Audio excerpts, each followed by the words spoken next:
कि आप सभी भी बहुत अच्छे होंगे। आज सुबह सुबह मैं रुक गई हूँ इस भाजी के ठेले पे। बच्चों को स्कूल पहुँचाने के बाद वापस आते आते मुझे ये दिख गया ठेला, और यहाँ से मैंने हमारी फेवरेट भाजी खरीद ली है। तो ये लाल भाजी मैंने उस हरे हरे भाजियों के बीच में से निकाली है। ये बिल्कुल उन्होंने अंदर रखा हुआ था और मैंने पूछा तब जाके मुझे ये भाजी मिली। ये भाजी यहाँ पे आसानी से नहीं मिलती। ये हमारे छत्तीसगढ़ और महाराष्ट्र में बहुत ज़्यादा मिलती है और ये बहुत ही ज़्यादा टेस्टी लगती है। ये दो तरीके की होती है, एक होती है बड़े बड़े पत्तों वाली और एक होती है छोटे छोटे पत्तों वाली जिसकी जड़ी भी छोटी छोटी होती है।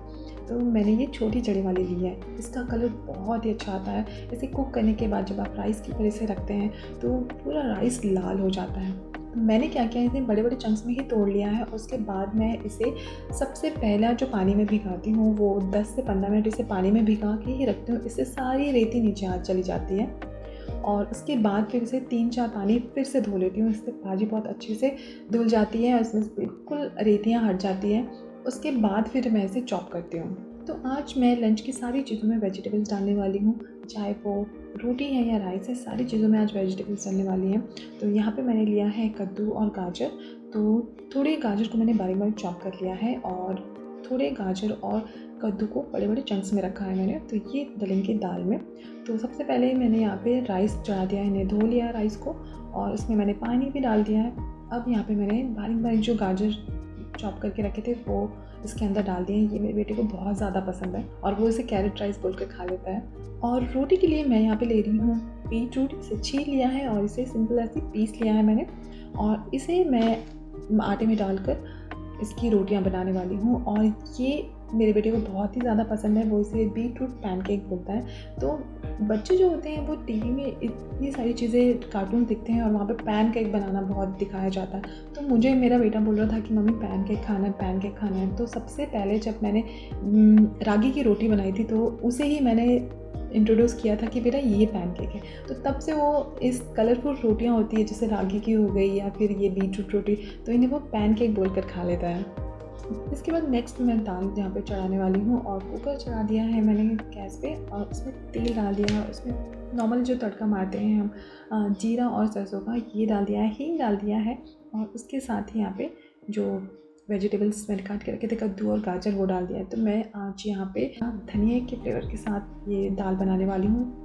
तो यहाँ पर सब्जियों को भून लेने के बाद मैंने यहाँ पे तूर दाल को धोकर डाल दिया है। इसमें हल्दी भी डाल दी है थोड़ी सी और उसके बाद नमक डाल दिया है, पर मैंने यहाँ पे धनिया नहीं डाला है अभी, ये मैं सबसे आखिरी में डालने वाली हूँ। और दाल डालने के बाद जितना पानी डालना है उतना डाल दिया मैंने। उसके बाद इसे सीटी लगा देना है और उसके बाद हम लास्ट में इसमें धनिया डालने वाले हैं।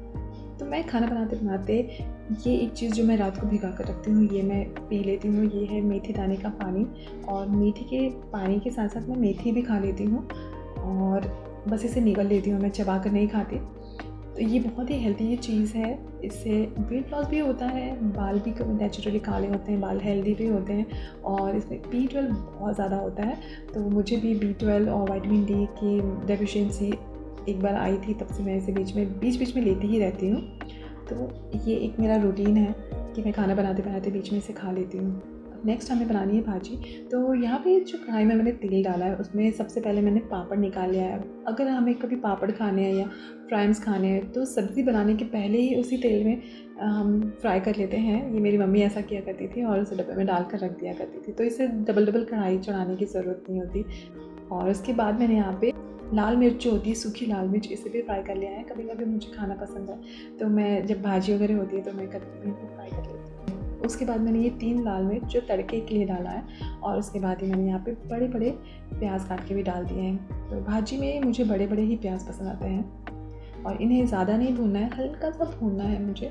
और उसके बाद मैं यहाँ पे ऐड कर रही हूँ टमाटर और आलू, क्योंकि आलू मैंने बड़े बड़े रखे हैं तो मैं टमाटर के साथ ही डाल रही हूँ। और उसके बाद फिर इसे ढककर पकने देना है। तो दाल हमारी बहुत अच्छे से उबल चुकी है और अब मैं यहाँ पे डालने वाली हूँ धनिया। इसे बारीक बारीक चॉप करके डालना है इसमें। और यहाँ पे दाल बहुत ज़्यादा गर्म है तो जो धनिया है वो इसमें डालकर मुझे ढक्कन बंद कर देना है और इससे इसका इतना फ्रेश फ्लेवर आता है।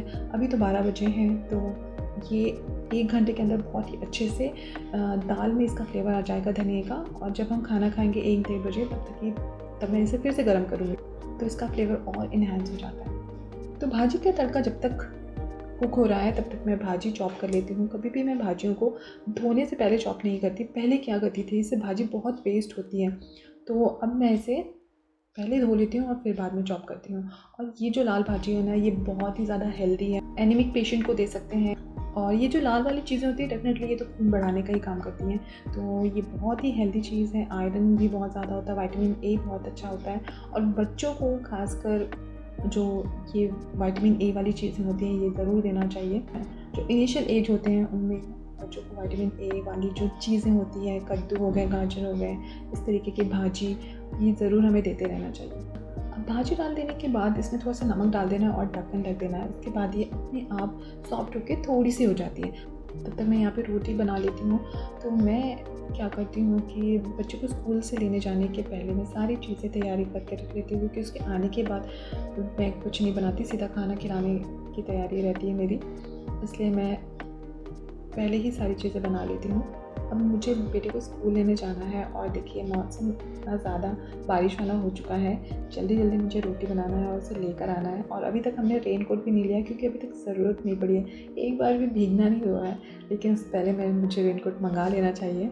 बैंगलोर का मौसम ऐसा है कि कभी भी बारिश हो जाती है, और आफ्टरनून में तो मैंने देखा है कि हमेशा ही बारिश होती है। और अभी तो बारिश का सीज़न चल ही रहा है। रेस्ट करने के बाद आटा बहुत जल्दी ही नरम हो जाता है, 2 मिनट में ही ये बहुत ही चिकना हो जाता है और आराम से रोटियां बन जाती हैं। जब मेरी नई नई शादी हुई थी तब मैं बहुत सारे लोगों के लिए रोटी बनाती थी और बहुत बड़ा आटा का डो बनाना पड़ता था। और मैं क्या करती थी, उसी समय आटा गूँथ कर उसी समय उसे चिकना करने के लग जाती थी। पर ऐसा करने से मेरे अंगूठे में बहुत ज़्यादा पेन होने लगा था और फिर उसमें ट्रीटमेंट कराना पड़ गया था मुझे। तो तब से मैं क्या करती हूँ कि आटे को असेंबल कर देती हूँ और उसे 15-20 मिनट या आधा घंटा छोड़ देती हूँ रेस्ट करने के लिए। उसके बाद लास्ट में रोटियां बनाते समय ही मैं उसे सॉफ्ट करती हूँ और उससे आराम से वो सॉफ्ट हो जाते हैं आटे जल्दी, और हाथ में कोई पेन भी नहीं होता। तो रोटी भी हमारी बनकर रेडी हो गई है और ये है मेरी सिंपल लंच थाली। इसमें मैंने कैरेट राइस बनाया है, वेजिटेबल दाल है, और लाल भाजी, पापड़ और मिर्ची। और ये देखिए, ये भाजी का कलर देखिए, राइस के ऊपर डालते ही ये नेचुरल कलर है। ये भाजी का इसी तरीके का ही कलर आता है। और जब हमने पहली बार दूसरी वाली बड़ी वाली लाल भाजी लाई थी तो वो इस तरीके से कलर नहीं छोड़ रही थी, उसका टेस्ट भी ऐसा नहीं था। तब हमने पहचान लिया कि हम गलत भाजी लेकर आए हैं। तो ये था आज का सिंपल सा लंच हमारा। ये ब्लॉग मेरा आपको कैसा लगा प्लीज़ मुझे ज़रूर बताइएगा, और मेरे चैनल को लाइक शेयर सब्सक्राइब ज़रूर कर दें।